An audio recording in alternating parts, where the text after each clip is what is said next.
ముఖ్యమంత్రి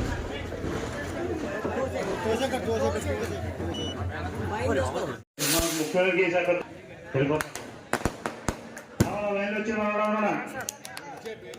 గట్టిన సీని మోగం చిన్న గారు, సాబరెడ్డి బాబారావు గారు, ప్రెసిడెంట్ సీని గారు, నాగం పట్నం గారు, కీర్తి నాగేశ్వరరావు గారు, పల్లిమల్ల రామారావు గారు, అలిమల్ సూర్యనారాయణ గారు, గరవే గోపి, సరస్వతి కొండయ్య, మరుపు రమణ, గూడుపు కాశీబాబు, కిందపూడి సీను, సాయిదేవ్ సీను, పెంటపూట వీరబాబు, నేను పిలుచున్నాను రామస్వామి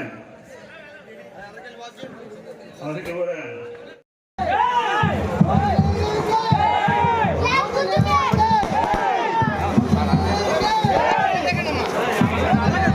ముగ్గు కొనుక్కోవడానికి కూడా డబ్బులు లేని పరిస్థితుల్లో ఈ వ్యవస్థ కొనసాగుతుంది. అదొకటి. ఇక ఈ ప్రజలు ఎన్నుకున్నటువంటి సర్పంచ్ వాళ్ళు ఒక రకంగా వాళ్ళు చాలా సిగ్గుపడుతూ పనులు చేస్తున్నటువంటి పరిస్థితి. కానీ ఆ పరిస్థితి భవిష్యత్తులో మాత్రం ఉండదు.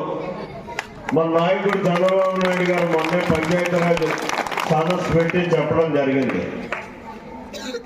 పూర్వ పరిస్థితి కంటే మెరుగైనటువంటి పరిస్థితి తీసుకొచ్చి సర్వాధికారాలు మీకు అందిస్తాను నేను రేపు రాబోయే రోజుల్లో అని చెప్పేసి ఆయన మాట్లాడడం జరిగింది. అదే రకమైనటువంటి విధానంతో సర్పంచ్ గౌరవం సర్పంచ్కి, ఎంపీటీసీ గౌరవం ఎంపీటీసీకి ఖచ్చితంగా ఇవ్వడం జరుగుతుంది. ఇక్కడ నాకు ఒక అలవాటు ఉంది. నేను గతంలో 3 సార్లు శాసనసభ్యుడు అయినప్పుడు కూడా ఏదైనా ఊళ్ళోకి వెళ్ళి ఓపెనింగ్ శంకుస్థాపన చెయ్యాలి అంటే సర్పంచ్ ఎదర పార్టీ వాడైనా సరే ఆ సర్పంచ్ వచ్చి పాల్గొన్న తర్వాతే ఆ పని చేసేవాడిని. మా కార్యకర్తలు కొద్దిగా ఇబ్బంది పడేవారు.